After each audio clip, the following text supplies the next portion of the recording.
Bold Embers is designed to be a long-lasting venture impacting future generations. Our latest initiative is to democratize the equestrian sport to safeguard multi-ethnic and Black riders. In the realization of this issue through personal experience with her daughter Kirayanni, aspiring shell jumper with 15 years of riding experience, Kirayanni faced systemic barriers, denied access to competition horses and accredited trainers. Unlike her white counterparts, multi-ethnicity was a roadblock to her progress in competitive riding. Bold Embers is based in the UK, Switzerland, and US. Today here on Off the Field, I have the pleasure of having the world-renowned owners of Bold Embers, Kirayanni Prince and Kirayanni Prince. I'm so excited to have you ladies join me on Off the Field because what you're doing is groundbreaking in the sports world, and people just don't know the type of gold that you have in your hands and what you've created so far. So I thank you ladies for joining me on Off the Fields. Now, Kirayanni, I mean, you are a co-founder, but we've had previous conversations like we did yesterday, and I'm just blown away with your level of expertise and your business mindset when it comes to the sport of equestrian. And obviously you've learned a lot of this from your mother, who is like phenomenal. I mean, all the way phenomenal, like Maya Angelou says. I'm just so excited to have you ladies join me. So thank you so much. Now, I want to get started because what you guys are doing is so exciting and it's so groundbreaking. So I'm going to start with you first, Ms. Kirayanni Prince. If you could please just kind of go over the inspiration behind starting Bold Embers and, you know, why you decided to really, I know it was based in the US initially, but why it's, you know, in the UK and how it's thriving over there. All right. Well, first of all, Bold Embers, and thank you for having us. It's really lovely to be invited to speak and to share the journey of Bold Embers with you and with also the audience that will be listening to us and taking note of what we have to say. Yes. Bold Embers, thank you. Bold Embers was inspired because there is a need, a void in the equestrian industry of everybody else that is not Caucasian. Right. So it's here to, Bold Embers actually was set up to how do we bridge a gap that is to fill this void, but also why should there be a sport that's so divisive, right, where there isn't majority and 90% of the world is missing, but you have the people in there at the moment, the Caucasians, and I mean, they come from all aspects of areas of Europe and other parts of the world, but they're predominantly white. And why is it that we are not represented? So it's not a reason to labor on it, because the actual foundation for Bold Embers was to actually resolve it. Right. Bridge the gap. Right. Yes, bridge the gap. And so anyone who comes and say, well, if you have an Ember, Bold Embers stands for experienced, multi-ethnic and Black equestrian riders. And if anyone should think, oh, isn't that divisive? No, it's actually, we're trying to get rid of the division. Right. We're trying to, the sport belongs to the world and it's world population athletes, and anyone who's been talented, gifted by their creator, that they're one with the horse, should be able to get on and do their best. The one thing in sport you can't take away from any athlete is the ability to perform. They're performing in front of the whole world and they're doing their utmost best, and the performance speaks. You can't shut it up, but you can deny it access so the world doesn't get to see it. And that's why Bold Embers came into focus. And that came as a result of Kirayanni's journey. And as a mother who, like many millions of moms who see the talent in their children, and we go to the ends of the earth, right, to make sure they can afford to take care of them, afford to take care of that skill and nurture that skill. I was no different. And the more that I saw that she was more than capable, but yet denied the opportunity to have access to the stables, and when she did have access to the stables, to be given lame horses or to have any horse that she had been practicing with taken away from her before a competition, setting her back repeatedly, it was devastating. She was born in Switzerland. We lived in Switzerland for many years, and training as a young person, you don't really see that, or you see, well, she's still growing. So you give a lot of that to inexperience. Right. You see, it's good. But then you start to see, well, their other counterparts are getting, lessons, extra lessons, or they're being invited to a group lessons in the off hours of training, but we don't get the emails. Never. And, and there are other times where afterwards, even when we pay, we're not allowed to come into there's all sorts of reasons. The horse isn't available. Oh, we're sorry about this. And it goes on and on and on. But we're always the ones, or I say we, my daughter, is always the one that has a horse change repeatedly and not a counterpart. So that becomes too, it just becomes lame afterwards, like the horses that were doing her. But one thing, and that tipped the scale, was the question of safety. When you give a child repeatedly lame horse, you're risking that child's life, at least her limbs, and you're putting her in danger. Yes. You're ensuring that the child, if they injure themselves, they will not probably be able to race again. And I wasn't going to sit by and do nothing. So Bold Embers came as a result of, how do we fix this? Right. What do we do? And this came about when she left Switzerland. We went to America. When she settled in the States, we found places for her to train. And even when the coach she really, really got on with very well, went to Maryland, we were in Delaware, I'd drive an hour and a half one way, just to her to train in the cold. I'll sit in the car with my gloves shaking. It didn't matter. I was making something great of my daughter. But when she wasn't able and we had to find other stables now, we saw that we were getting the same problems. Again, the same stories. It's almost like there's a universal rule book, about not having multi-ethnic and blacks in the sport. It's the same story. And we came to England, and then, like 5 years ago, and that hit the head. That was the worst part, because now she's older. Right. And she could articulate, and she had advanced in many areas of the sport. Better understanding. Exactly. But the problems were the same, and this time worse. As she tried to advance even higher, the problem got worse. And so I decided, no more. No more. I'm a businesswoman. What's the business case for this? And fortunately, my daughter is like, Mom, she's been coming to my office since she's the age of 3, 4. Even when I used to. When my staff would be gone and she'd come into my office because I'm working late and she's in the reception area, and she'd come with a pillow and put it on my feet and she would sleep there. So she'd see me running a business from a very young age. Wow. And say, you can do this. You can run this business. You could start. Well, because, you have 19 years of experience, right? As a business owner with trading history in Switzerland, the US, and the UK. Yes. Global summit producer, legal practitioner. And I see something about a diplomat. That's really impressive, and not many people, not your average mother, has those accolades that you have. Now, it sounds like, there's always been in this sport a vibe of where, like, we're not invited, right? We don't belong in this space. You can't come in this space, and who are you? You know what I'm saying? Because this is for us, right? And then even when you were in that space, it was like you're receiving the short end of the stick, right? Little mishaps, little moments of miscommunication, or, just excuses after excuse after excuse, which is horrible. So I know that with your experience as a businesswoman, right? Talk about yourself a little bit and like how you got started. I know that, Kirayanni, you were born in Switzerland, but your background with business and trading, and how did all of that come about? It's strange, actually. I think in life, when something gives you, they say, the cliche words, when you get through adversity, or life gives you lemons, you make lemonade. Yes, exactly. But adversity is definitely one of the best teachers to bring out the best in you, or to actually tell you what you are than what you're not, and how you manage crisis is really the measure of a person.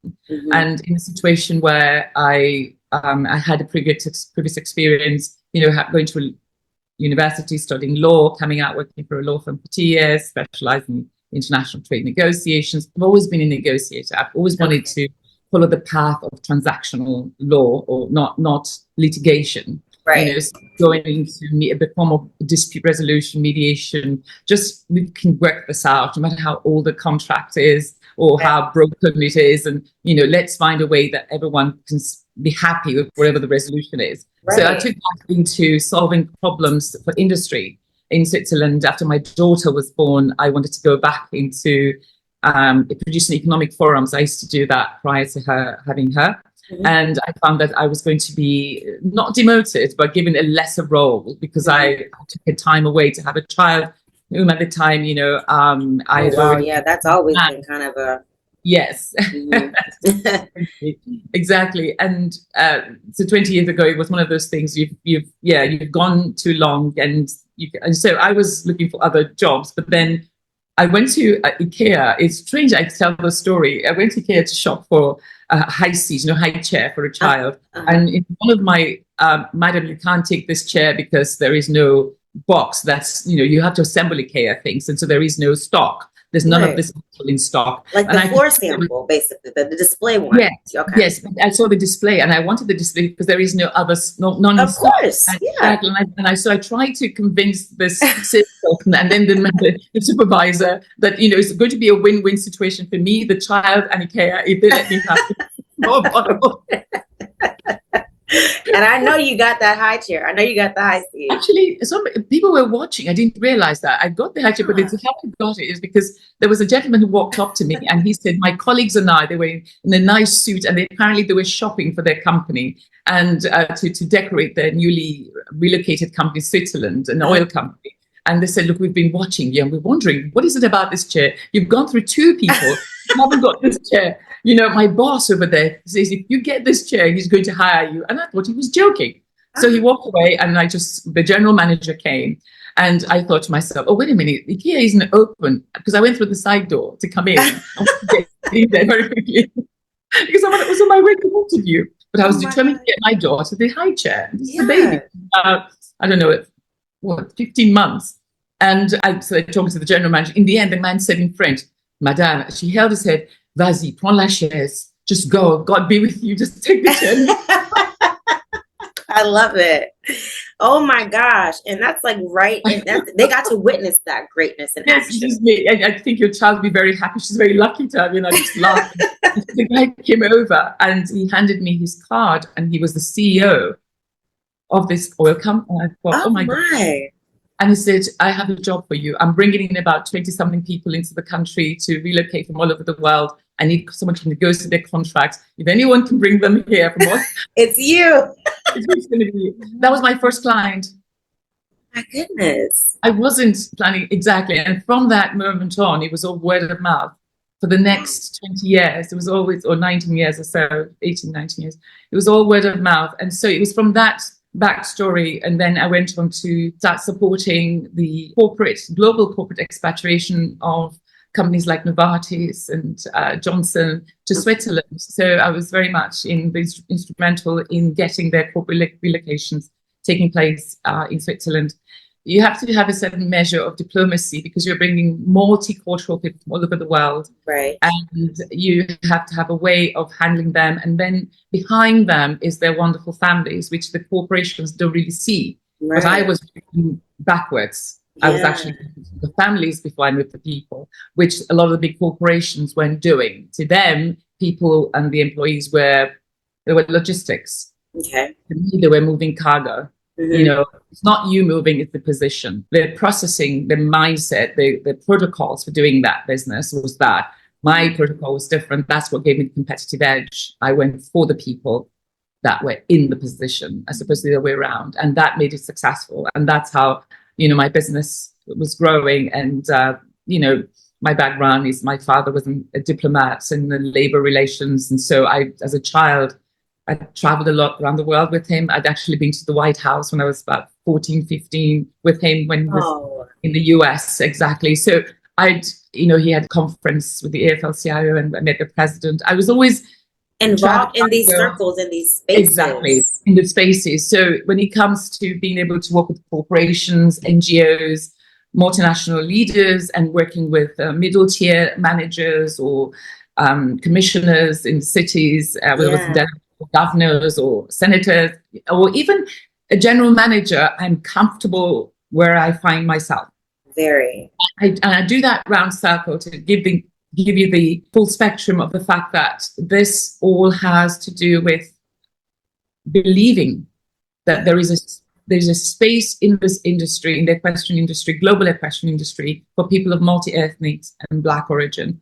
African origin, Afro-Caribbean origin. I don't want to break all the black down, but right, but we know we yes, go way exactly. back. Yeah, Yes, absolutely. And I have had people tell me, "Oh, why do you have to be in the sport as well?" And that's an educated telling me that. you told me. A man at an international event attended by dignitaries from different countries of the world, and I ended up telling him he needs to pick up a book and read about the fact educate that himself. right, multi-ethnics and Africans have had a long history of riding horses, and beautifully so, because it's an integral part of our agriculture, our transport, and our way of life. Whether we're First Nations Americans or Latin Americans in the South American regions. Yeah, you even mentioned to me yesterday Native Americans, and I mean it just goes way back, and it's deeply rooted in us. I mean, deeply rooted. Yes.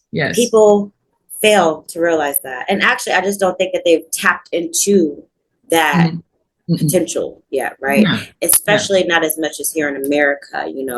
A lot of our sports here are more geared on the stereotypical sports, I must say, like the American basketball, American football. You still have to differentiate between American. When you say football, being down here in South Florida, people think of soccer, right? But you still have to differentiate that it's American football, not football. So I mean, and then focusing on just like track and field, and the more commercialized sports, I would say, are the only sports that a lot of Black Americans, really focus on, and which is fine, but we've dominated long enough in these sports, and that's why it's important to now make a shift using Bold Embers. Bold Embers will be that exemplary, company. You guys are going to be the company to shift the sports world in the direction that it needs to go, like ASAP. You know what I'm saying? And so, I mean, Kirayanni, the thing is this: you have your own list of accomplishments as well. I mean, your mother is phenomenal, obviously, but talk about yourself for a little bit, because you are inspiring to young girls of your age, right? You're only like 15, and I think that I'm 20. She just sounds like 20. Oh goodness, you're 20. Well, you know what? Black doesn't crack, girl, because you don't. I mean, no. This is the thing. The 15-year-olds are wanting to be like you too. You know what I'm saying? And I know that your story is beyond amazing. I'm blown away, but go ahead and talk about yourself a little bit and everything that you've accomplished so far, because people need to hear it. Yeah, I'll go into my journey in equestrian, into horse riding, and then I'll go briefly into how it led to Bold Embers being formed. Okay. Continent. So I started at the age of 4. I was actually at a carnival that I just it was like one of those pony rides, like really cute and stuff. We still have the picture to this day. And the minute I sat on the horse, I just fell absolutely in love. Anything with a face is so cute as a kid. So I really for lessons, and she graciously said yes. So it began from that point in Switzerland. So from the age of 4 to 8, I was riding pretty, just frequently, like once or twice a week. And, of course, and I was really enjoying it. And other kids were nice and stuff. And the trainers at the time, of course, were nice and, pleasant. And then at the age of 12, I moved to America. So then I took a short break, of course, to get used to being in America for the first time and learning the culture and everything. And then I started to get back into horse riding. And as my mom said, when you said America, was it Maryland first, or was it Florida? I know you guys lived down here for a little bit. No, we moved to Delaware. Delaware, okay. Delaware, Delaware. And of course, my trainer was, was in Delaware as well, but her main home was in Maryland. Okay. So she worked in Delaware. I was training again, and I really liked her teaching style. She was really nice, and I was really getting to the point of even jumping at the age of 9, 10, and I was getting really, really close. And then, of course, the trainer decided to leave. So her home was back in Maryland. So my mom, again, graciously drove me an hour and a half each way for lessons, while she was sitting in the car with the gloves and the thermos while I was outside in the rain. I did not mind. I didn't care about I would just go. And I feel bad for my mom, but I was just I could do an all weather heat wave, cold. I just I enjoyed it so much, and just being around horses. I'd spend hours talking to them, as my mom said. Yesterday, she'd record me talking to them. Right. She used to whisper to them, "Don't you worry," and Yeah, exactly. take care of them. And horses will fight each other to get her attention, picking on each other. And she says, "Don't you just stop it, Marzipan? You wait your turn." And they would move back and come. It was amazing. And she was this little girl, like 6, and she was in this big animals. 900. Way taller than you. You're way down here, and you're communicating with them like a horse whisperer of some sort. She was, and I used to run into this barn thinking something was wrong, but I watched them completely still, and they listen, and they're doing all these movements, and it was incredible. Even the owner of the barn says, like, all the kids have gone home, but your daughter remains. She just wouldn't leave. So I'm happy with that, she says. Yeah. My love for them ran deep as animals and partners. And then as we decided to go forward, especially when I moved back to Switzerland, I started to notice a pattern actually of common occurrences, problems that began to arise that I didn't even know or think were linked to my race until much later. The time I moved back to Switzerland, I was 13. And so, of course, now I can articulate as a teenager I can start to what's really happening, because my love of the sport was beginning to be attacked. Because I would do anything to ride. I would clean stalls and groom horses because I just really wanted to be around it in the space. Oh yeah. She was in love. I was in love. Yeah, exactly. And so, of course, during my time back in Switzerland, one of the teachers that I used to have when I was 8, when I was 8, only 6, I think. So 6 with that. I began to have this disdain for me, and I didn't even know why. I thought it was just because I kept switching horses because I wasn't comfortable with all of them, but it was only once. But it began to be a thing where she was actively trying to dissuade me from continuing the sport, even though we had pony camps and stuff. She and pit everyone against me, exclude me from group activities, or just she felt threatened by you. What it is. Exactly. And we never got to, even when I talked, she goes, "Oh no, it's nothing." But then when I look around, Kirayanni is the only person of color. Yeah, exactly. I just say of color. Kirayanni was the only multi-ethnic, because she's of color. I mean, white is not a skin color. She's pink. You can't say of color. We're all of color. Right. Yeah, she's pink, but there's no. When I say color, I mean she was a white race. And it was very strange that she was that way, because she trained this child when she was 6 and 7 and 8. But Kirayanni coming back at 13, she was now a better rider. She was a more excelling and everything. Excelling, and she could be in front and lead groups. And it was not taking nice, and it just made me think of all the other times, and I've had to put them all together and say, oh my God, it's on each occasion, the only difference there was each time, whether it was in Switzerland or in America, in Maryland, Delaware. Maryland was fine because it was a farm. The only difference here, the only thing I could isolate was that you were the only multi-ethnic in all the groups, in all the farms, in all the stables. Yeah. And, sorry, go ahead. No, you're fine. That because that's critical. And so it came to the point where I was just really, really dissuaded to even go. I was really getting tired of having to go for each lesson. My mom was constantly asking me what's going on, but it was just so hard to articulate what exactly was happening, because there were things that we would now label as microaggressions. Things that you would not necessarily catch, but it's hard to point out and say that's racism, because it's so hard to identify. And what you're doing is microaggression. It's a form of that, right? Yeah. Exactly. And so it came to the point we just had to leave. I remember my last lesson was horrible at that stable. I was literally shouted at, verbally assaulted by the owner of the yard. Verbal abuse. Yeah, verbal abuse, because she was literally shouting the entire class, and I'm like, "What's wrong with you?" From all the parents and everything. Wasn't there? Exactly, she wasn't there, unfortunately. So she made sure. Yeah, go on. So that was quite interesting. I actually fired back. What's wrong with you? Because I couldn't. Right. While riding as well, I was like, "What is going on?" And so we left. And then after that, when we moved to England, I was 15. So in 2019. Of course, that was 6 months before lockdown, so I couldn't resume riding until after the lockdown lifted. Way after, in 2022, when I was finally getting my bearings with English culture as well, because I've never lived in England before. So that was finally getting used to that, and after lockdown.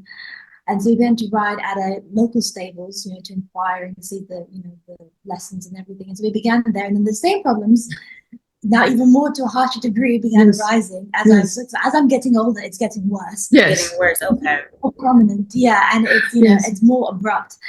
And so, for example, lame horses was just the start. It was the teaching was constantly on one-sided. Like the person I was riding with at the time was constantly getting more teaching time, more training, more advice.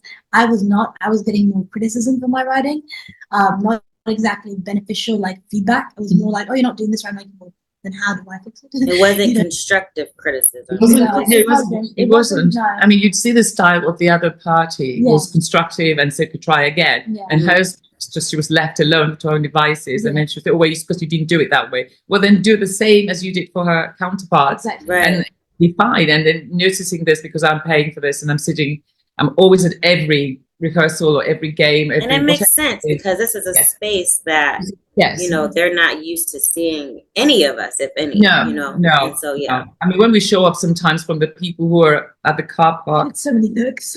They're staring like they've never seen a black person in their life. Exactly. Like, yes, almost like you can afford this, you exist here, and sort of thing, Gosh. And, they would be, yes, hello, madam, and that's the thing, but it was stoic and like I'm from Jupiter, not earthling at all, and yes, and up to the point of the teachers, but then I started to notice the lane horses. Yeah, exactly. That the trainers would subliminally not notice, even though they're literally trained to notice. That's their job. But if my mom could notice from me just explaining what that means, then the trainer should have noticed from the get-go. So every horse that I get, then just to clarify, my white counterparts would have the same horse each lesson, and mine would change almost every lesson. Right. So if I'm on a horse, I have to readjust my entire riding style again to fit because I can't make the horse change, but I have to. Yes. So if everyone gets the same and they can be comfortable with that one, but I have to change, and their excuse is she's more versatile. Fine, but do it for everyone then. Yes. Because yes, I'm more versatile, fantastic, but I can't get comfortable with any one horse to go to the next level if I'm constantly being changed. It doesn't work that way, And then it came to the point where I was so tired and down, not only because of the money that was spent, because of the cruise and everything, and the Oxford region, but I was just tired of just how low quality and how low just everything was just being stripped of me. It was becoming a point where it was bleeding into every part of my life, and the excuse was always put on me that I couldn't advance. It was my confidence, my self-esteem. So I was internalizing everything as my and that's something that we tend to do when it's something that we're passionate about in any of our sports that we partake in, And so it sounds like they were just trying to sabotage you. They were trying to break me essentially and make me not want to pursue go anywhere with the sport. Exactly. Yes. Which, to be the coolest thing I could ever think of. Me too. Have to do to a child or any person. So at some point I did stop going to that yard. After I think like 4 months, like the smallest amount of time I've been to a yard, and then smallest indeed. Yeah, miraculously, as you said, yesterday, a trainer from a racing yard, which has nothing to do with riding schools, reached out to us and through one of those connections, and said that she was looking for riding students to train because at the moment she didn't have any. She had only grooms that she was supervising because they haven't adjusted well to school, and that's the extracurricular. So they take care of ex-race horses that are being retrained to be school horses. And so we went one day and had an interview, and Mum was there as well, but it was mostly between me and the trainer. And she started to see me ride, and that's the thing though, I almost ran her over the first time I rode. I was so nervous. I did not run her over, thank God. But, I was really, really nervous, and the horse I was riding was like the most strong horse ever. Fast. He was fast, not only that, but he feeds off your emotions. He's so sensitive. What kind of horse would that be, though? Is that like a stallion, thoroughbred?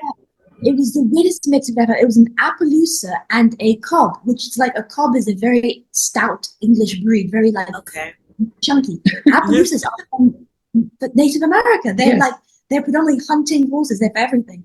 And to have this mix is super, super rare. I'm like, how did this even happen? It's like a unicorn, but he's so, because of that Appaloosa, he's so strong. I have to build muscle and neck muscle to just contain him. And when he feeds up if you're scared, he goes faster. He's making shots. He's like oh no. So I'm nervous the whole time. But she said to me, I'll never forget it. She said, I'm gonna make a fantastic rider out of you. Yeah. That was the first thing she ever said to me. Yeah. And that just immediately renewed my, Yeah. you know, my fledgling confidence, and it began to like embers, sparks with flame for that. Spark of a, for the rest of exactly. the year. Yeah. Yeah. Because no one ever said that to me. Yes. No trainer, no nothing. Exactly. You know, it's always been pay, teach, leave. It's never been a connection. The connection. And But this trainer, she gave you a sense of comfort, you know, Exactly. that, and it opened up an avenue of trust. Exactly. I have to add that she had been a former European regional champion as well, show jumper and dressage. And so she said to me, I purposely did that, gave her that kind of horse because I wanted to see really what she's made of and how she can control and stay calm. And I knew she was nervous, and I think she got in the way on purpose to see if Kirayanni can control the horse. She's quite daring. She used to do stunts in movies apparently, and she's the lady something else. Wow, yes, so she really challenged you. She did, and she had never seen her ride before, but she said there was something about Kirayanni that said to her that this kid was being held back and she needed to let her let loose, and it worked. Because Kirayanni handled that horse even when he took off, and it almost run her down. But oh my gosh, that is beautiful, though. Yeah. It created a beautiful relationship in the beginning. She said that, as you said, to her, I'm going to make a champion of you. As you said, champion. I'm going to make a champion out of you, you know. So go on, please. Yeah, exactly. So we continued from, I think, April of 2022 to September. So that was a long time, like every week coming and doing like hours of training and talking, and it really helped. Really, yes. Yeah, solidify it was intense. It was because I was building lots of arm muscle and leg, and finally putting in the work I knew I could do if I was given the chance. You know, it wasn't just a very old pony that was grumpy poor thing. It was a horse that had lots of power, and there was no amount of like external equipment. I just had to learn how to calm myself down, and he's still my favorite. I still love that horse to death. The one that give you again adversity is when the challenges is met, it makes me the best of you. Do you ever give the horses names? Oh yes, of course. His name is Domi, so Dominic. So Dominic. Like Dominic. Yeah, Dominic. Like Domino's dominating. Oh, I get it. I love it. Oh my gosh, that's right on point. That's like yes. It is. Yeah, my mom never really likes any of the horses I ride, but she likes him. Because they kept doing the things that were not right for her. I mean, I knew it. Jake was nice. Jake was nice. Yeah, there've been some horses that you rode that were not bad. Yeah, sweet. And that's the thing. He's quite Domi's quite large, but he's quite short. So yes, he's very big. So I began riding, continuing, and everything, and then. As around September, the problems again started to resurface, but now it was like the final straw. The owner of the yard decided that I could not advance to the next level even then. After I was getting to the point when the gates down. Yeah, again, the drawbridge came down again. Was the trainer thought came with a proposition that instead of you getting more of a fuller experience, let me train someone else and you can train in the same arena while I'm with that student. So I finally have a chance to be independent, or at least semi-independent, and in my own time and way, because I was getting really that good with that opportunity. And that doesn't come around very often. You have to be supervised constantly for years, and now I could finally spread my wings, so to speak, and do it on my own. And the owner decided, no, that's not going to happen. Yeah. And the excuse that she put up with safety, and the trainer was like, I'm still in the room. I'm still with another student. Everything is still in a controlled environment. And Kirayanni is more than able. She said she's more than able to do this. And the trainer and the owner came to a confrontation that eventually led to my trainer saying, is this because of her race? She actually said it. Yeah. It's blatantly obvious. It has nothing to do with my ability or my performance or how I can handle my horse. And so the owner, of course, denied it. And this led to the trainer actually leaving. She actually left. She decided that was the contributing factor to her leaving and going back to Exeter, where she's originally based, which is 3.5 hours from us. It's really, really far. Wow. So that was a huge loss, actually. I remember crying that night. Yeah, it was very bad. It was a very big loss because at the time I had my A-levels. So that riding was my way of coping with a lot of things that were happening in school at the time, and my way of stress relief. So now that was gone, I had nothing else really to do but just study. So that was high school, by the way, and senior year. Senior year. Yeah. Wow.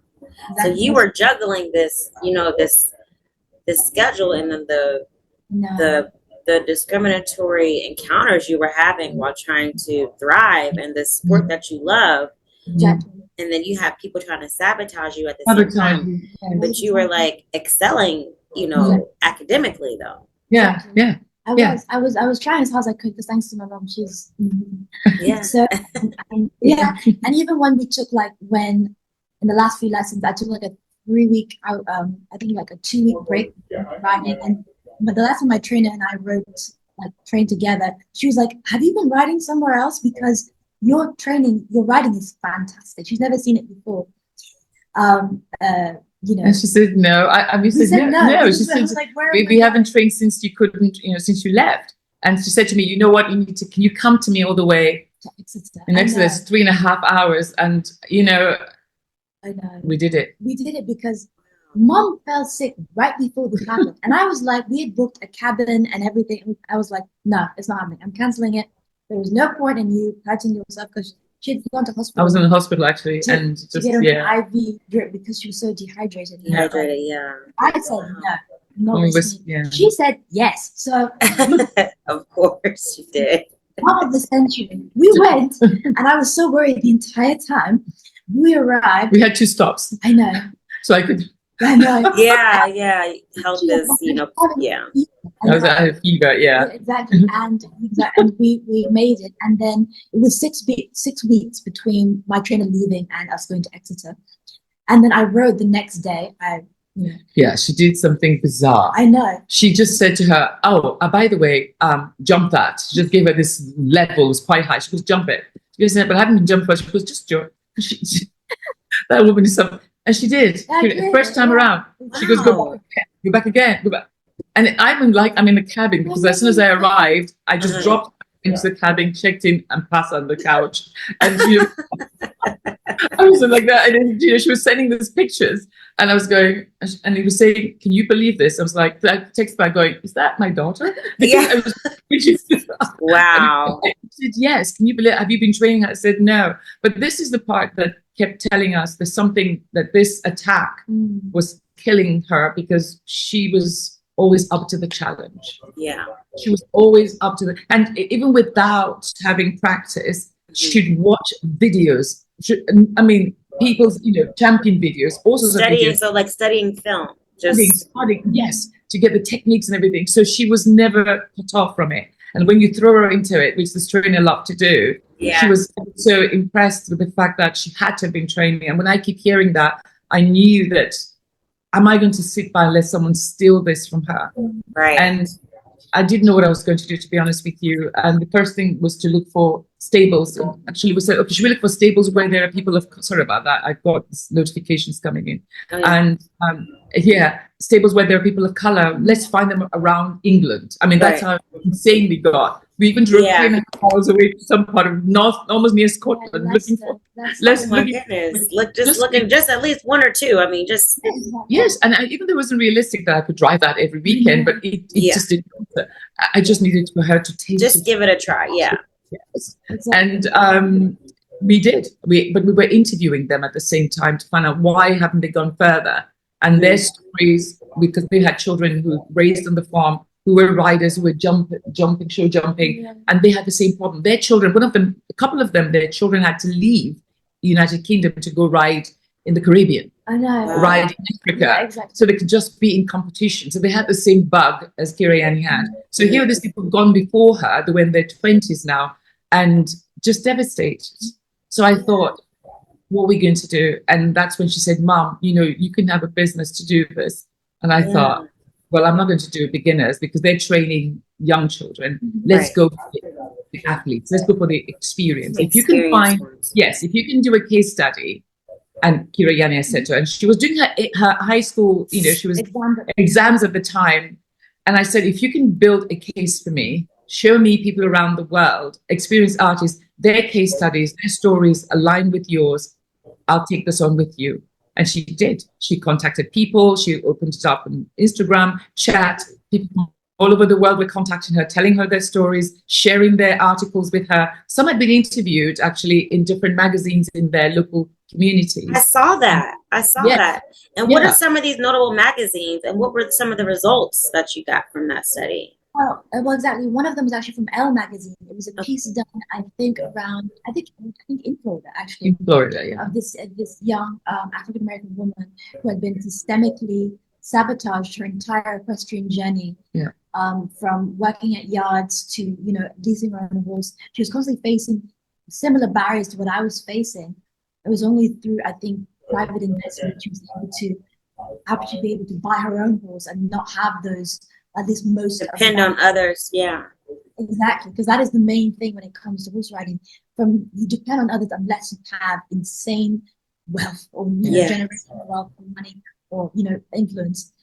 And so I was finding more and more people like 16, 18-year-olds who are constantly trying to break through the barriers in their own region and finding it very, very hard, because once they have that interview, their journey ends there. I don't see them go up to the next level, go up to nationals or internationals. They stay where they are. There is like this like consistent and sabotage of their progress and their journey to make sure they do not get anywhere. Trying to keep them stagnant and just kind of keep them right there where they want them, like have them under their thumb. Exactly. It's a continued and intentional effort. This is no longer just I was not aware. No, this is a you know, premeditated action. So as I brought my case study to mom, and then my exam started, literally, she was like, "Okay, let's do this." And the Lord just started sending people to able to fulfill what we needed at the time. With a website, as you know, you've seen, with financials, and we started to build the business model through my exams. I was actually studying for my biology while my mom was in Switzerland pitching Bold Embers. I was like up at 3 a.m. So she's like, "Why aren't you asleep?" I'm like, "Because I'm studying." I would wake up at like 7 to go, you know, for my exam at 9. So it's like back and forth. We're just bouncing ideas off each other. And even after exams ended, that's when the real work began. And launching the website formally and social media pages, and then finally getting to the nitty-gritty of what exactly the business model will be, because there've been many since we started, many versions.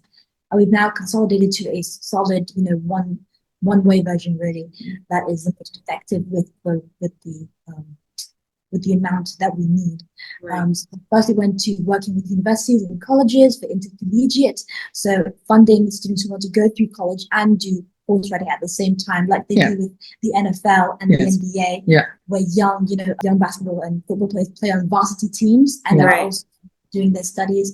And at some point we realized that the colleges that are here are not interested in helping Black athletes in any manner unless it feeds into their DEI, which is wafer thin. Let me just say this. It is not to represent us accurately. It's to tick a box like everything else. So we realized that was not going to work after making, you know, our proposals and all that. And then we started to look at actually having our own equestrian center to work from. And that would be safe, that would be secure, that would be most effective at training our riders throughout their journey, just like any other yard does. Be for multi-ethnics and Black and be a business. Exactly. You know, and our riders would be pro riders. Absolutely, yes. Because the research that she had done, my lovely, I'm very proud of you actually. The research she had done, always, you know, when I read through so many articles, the one thing I could deduce, again, the lawyer mind perhaps, but or maybe my transactional mind more so, was that intuitively I could see that even if they had their horses, riders that were boarding their horses were having their horses poorly treated. So even if they had all this asset, some of them were running into debts because where they were boarding the horses, where they were not treated the same way as their counterparts. So having the horses sick and so many things were just going wrong. And what do you do? So if you didn't have your horse, you were at their mercy. If you had your horse, you were at their mercy. If you ride, you were at their mercy for tutor and trainer.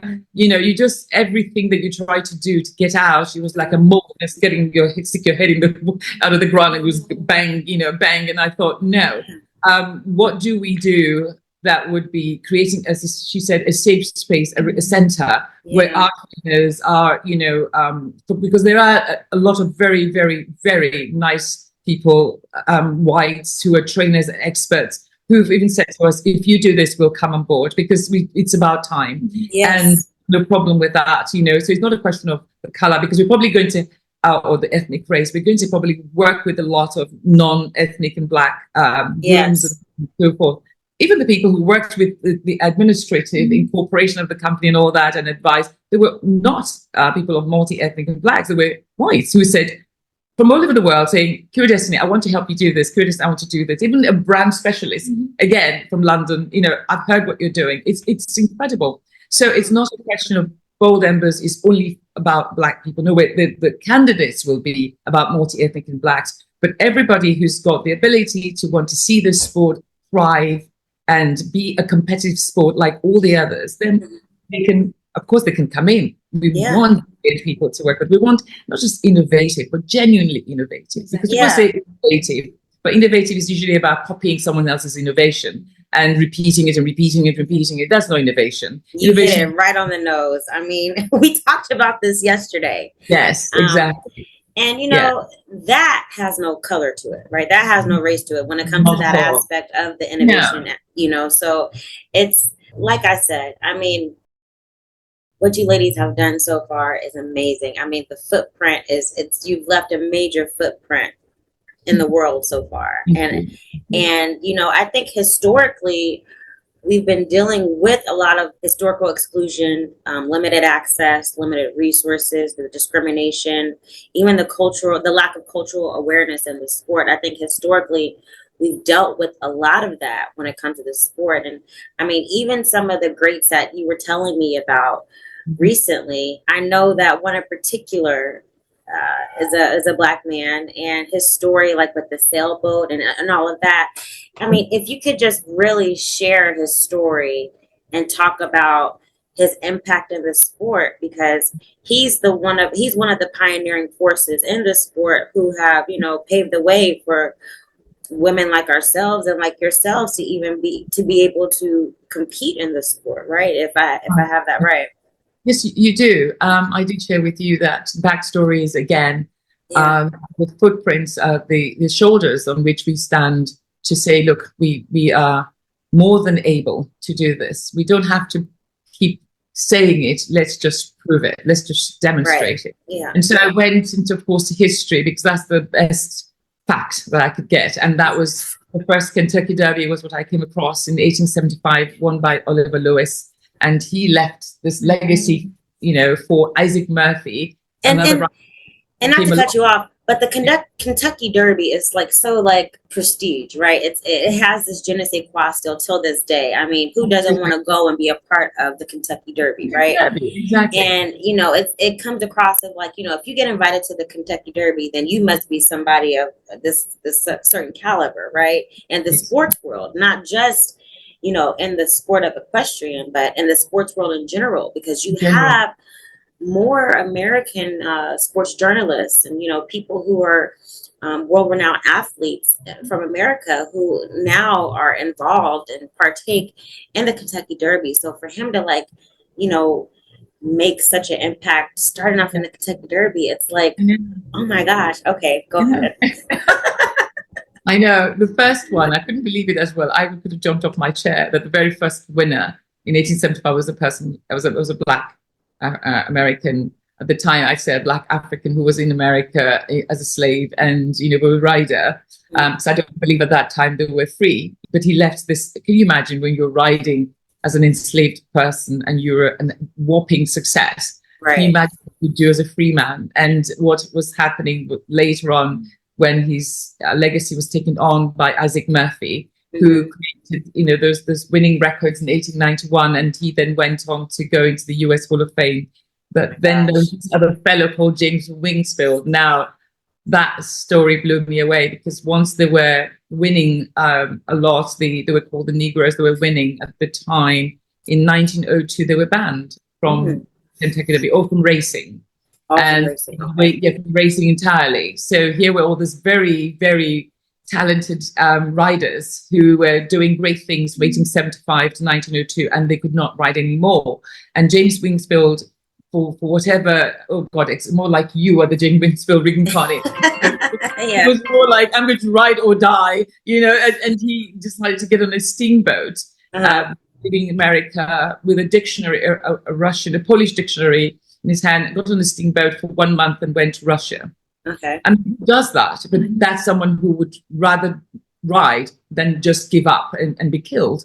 And so he decided, and he did this when he got there. Long story short, the Tsar, the elite, he was riding their horses, he was winning, and he was making a lot of money, actually up to 100,000, I hear. That was a lot back then. Absolutely. Right.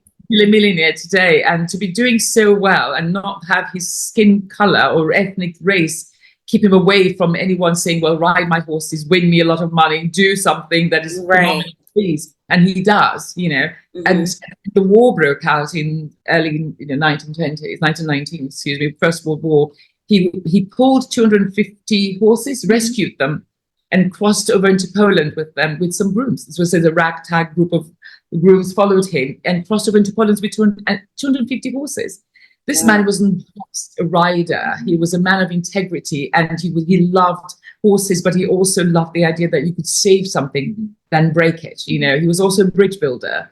And so when I saw that, and I saw then followed his career, he ended up in France, and between the First World War ending and the Second starting, and he was riding the same thing in France, doing a lot more, well-known in French magazines, elite magazines, lived in a manor house outside Paris, married to a French lady. He was excelling. Right. And the only difference was that this person, then America, was not judged by his ethnic race. He was judged by his ability to ride. Right. And read stories like that. Of course, I was the point, I think, in the 70s when he was asked to come back because he was going to be inducted in the Hall of Fame, and he was asked to go through the back door of the hotel. Which is common back then. He used to do that, and apparently one of the organizers came in and said no and took him through the front door. You know, but here was a man who's lived in this prestigious life, and in France, and well known, and had his own school. Riding school. Now he's being told to go to the back door, you know. So I looked at all this and I thought, you know what? It's time for a revival. Yeah, it is. It's time. I have enough. If people can do that with such adversity against them, surely we can try. If nothing else, we can definitely give everything we've got, you know, to make riders in this particular timeline and century visible, included in the sports, and actually, you know, challenge the sports organizers and organizers as in the organizations that are the governing body of the equestrian world, and say, what's going on with this picture? Can we do something with you? And I remember getting a reply from the Federation of Equestrian International saying, we do not favor one group. And I said, no, let Kirayanni take that, because that's kind of contradicting, right? It's kind of hard, and I'm like, I can't believe this is happening. Let me just do him by name. Let me say, this is the president of the FEI. So the FEI is the international governing body for all the equestrian federations across the world. Okay. So every single one that you see that is like a competition that's affiliated, that's under a governing body in that country. And this is the president. This is the president of the FEI, which is based in Switzerland. Yes. Yeah, actually in Switzerland. Exactly, so right next door. Right. And we wrote to him, I think, in early after New Year's, and asked him about if he would be compelled to sponsor this initiative, because it literally speaks into what is now a dying sport. Yeah. You know, even the Olympic Committee. Even the committee has said that they are tired, absolutely tired of there being no representation of any other ethnic race in the sport in such words as politics. And like, you need more audience, you need more people of around the world for it to be considered an Olympic sport, and it's not that at the moment. So his legacy is unfinished. So we were like, let us be your legacy to make this sport more diverse, because it should reflect the world. We are the way in. We are the future, right? Bold Embers is going to help you reach the masses that you've been needing to reach for years, you know, and I failed to do so. Exactly. And he responded back with the response saying, it's not in our regulations or policies to fund or favor one ethnic group over the others, and And what we responded with was, you've been doing that for hundreds of years. Hundreds of years. Yes, you're fulfilling your very, anti-policy. You favored one ethnic group for hundreds of years, and you kept everyone else out, even though you host competitions in African countries and Caribbean countries, but you don't include us. Right. You qualify us, you sabotage us, you give us no resources. Yeah. And so we and you abused our horses, right? Exactly. Exactly. You know, and that's rampant throughout the industry. And he couldn't even respond. How could he? You know, Yeah, like, I'm sure. Champion of gender equity. We're like, one female secretary general is not championing gender equity. Yeah, There's one female. you tell them, right? Exactly. So I said to him, unfortunately, you're already breaking your own rule, and you've been breaking it for years. Exactly. So I don't think you're aware that you have been doing that. And I think you should read the rule again. That if you're worried about, not worried, but if you think breaking the rule or it's not your policy, you've already done that. Right. So, and then he didn't answer. I thought, well, of course, how do you answer that? Exactly. You know, because you've got to justify to me that, or explain to me, no, we haven't broken it. You have. The world can see that you favored one ethnic group or one group entirely. So, or we're in racial group. So this is where we are. It's really, we're very much, I would say, we're at the stage now where we know that this is a viable venture. Yes.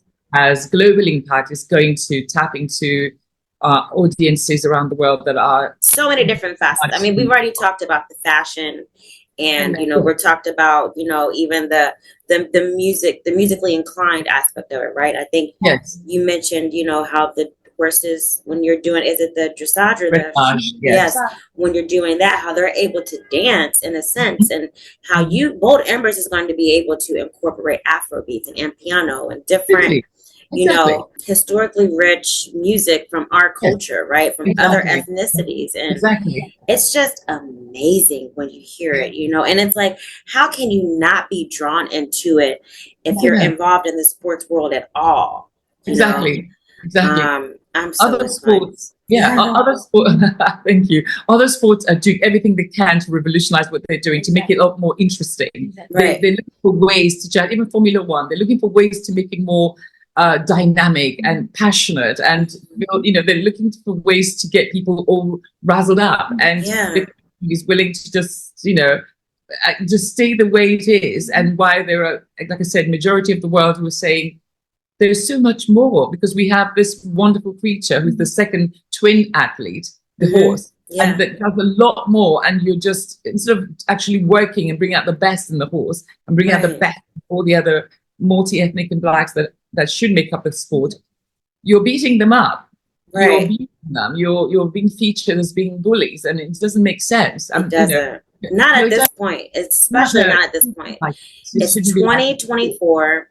You know, historically, there's been so much segregation, like the sabotage, even up until, I mean, you've experienced it, you know, the 21st century, obviously, you know, and it's really sad to know that we're still in that space. And a lot of athletes in the equestrian sport are still mentally in that space. I mean, these stakeholders and these owners, and, you know, and it's like, why wouldn't you want the sport to excel when we can help and contribute to the further, you know, execution of it? I mean, I know that there are other women as well. You were telling me, like, there's women like Anna Buffini, and I know that there's other, I know that you mentioned somebody else. Nigerian polo player. Yeah, the Nigerian polo player, you know, and Khadija Mella. These are superstar athletes who were able to make a footprint in the sport as well, but they don't get the recognition and exposure that they deserve, you know? So, I mean, when it comes to Bold Embers, right?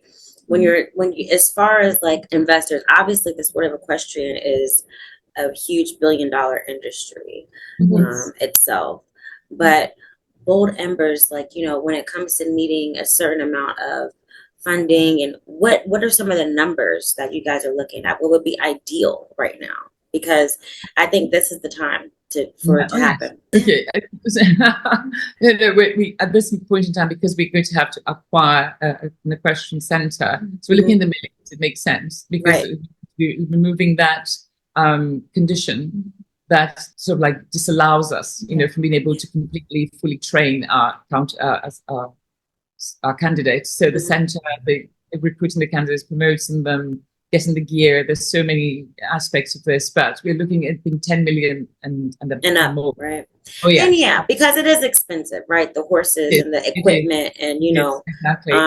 then you want to have the centers, right? And to be able to train not just in Oxford and in the UK, but also here in America, because you have aspiring writers, Black writers, who want something like this. They want a safe space where they don't have to worry about, being discriminated against or experiencing racial slurs with their trainers and being stuck in the stables. Because you told me that, like right now with the 2024 Paris Olympics, we've seen who's won, no big surprise. But what people fail to realize is that what you ladies have taught me so far is that the relationship between the horse and the rider does not always really connect, and it's not genuine, because that's not the person who groomed that horse, right, and taught that horse everything that it knows mentally and physically. And it's normally us Black people or people of multi ethnicities that are in the stalls or in the doing the grooming, and we're promised that, okay, you'll get the spotlight, you're going to be a rider, and we're going to grace you with this, and it never happens. But it's like, so we're putting in the work but not getting the credit for such excellence in such a sport that's so filthy rich, and then historically it's rich in our culture too. And it's just like, why the disconnect? Why try to keep us out of that space? And it's really crazy that we're still experiencing that to this day. And it's like, that's why Off the Field, is all for giving exposure and telling the stories. This is a great story to start such sports, because we need to stop limiting our minds to thinking that we only can excel in certain sports, and you guys are proof. I mean, you guys are proof, and it's like, and then other Black writers and other ethnicity writers who are also the proof, but people don't know where they are. People don't know that they exist. And so, I mean, I am so glad that you ladies could join me on Off the Field today to really go into detail about Bold Embers and the history, and name dropping some of these historians, these pioneering forces in the sport, because it's really important for other athletes to understand and get a better understanding of the history and be educated, because sometimes what they teach us in the American schools and also over there, it's not the truth, and it's like all the truth. It's whitewashed as what they say, and to hear it from, well, I don't want to get like so the horse's mouth, but no, like to really hear the truth about the sport of equestrian and the history and the role that we play in it. It's breathtaking, and it's mesmerizing. And these days, I was telling you ladies that you see a lot of the showboating, right? Oh, I have a horse. Let me take a picture and post it on Instagram. If you're a celebrity in Hollywood, you have a horse. I mean, it's like, it's just for show. You know what I'm saying?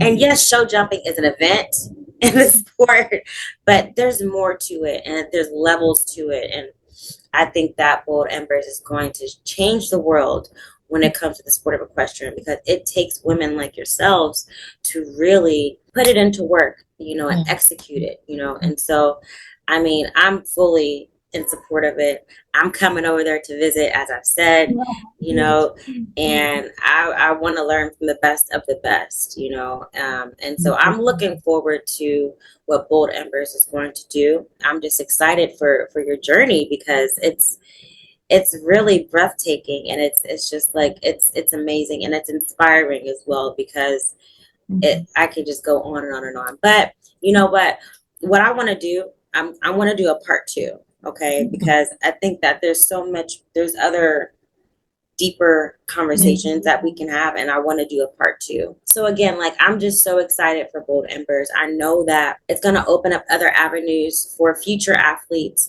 and little Black girls who, and even little Native American girls, Caribbean girls, and Hispanic, and people don't know that this is a space for you to be in, and this is why, because historically your ancestors were involved in the reason why it excelled, people just don't know, so I'm so excited. I can't wait for part 2, because we're going to go into talking about the fashion aspect of it. And I mean, just there's so much more to come. So I thank you ladies so much for joining me on Off the Field today. Welcome. And Thank you for yes, having us. yes, of course. So I'm looking forward to this, and yeah, today it's going to be a great day. So good luck, but I want people to make sure that you understand we're going to have a part 2. So just stay tuned, hold your horses, because we're going to come back and we're going to go into more detail. All right, brilliant. Thank you. Look forward to it. Take care.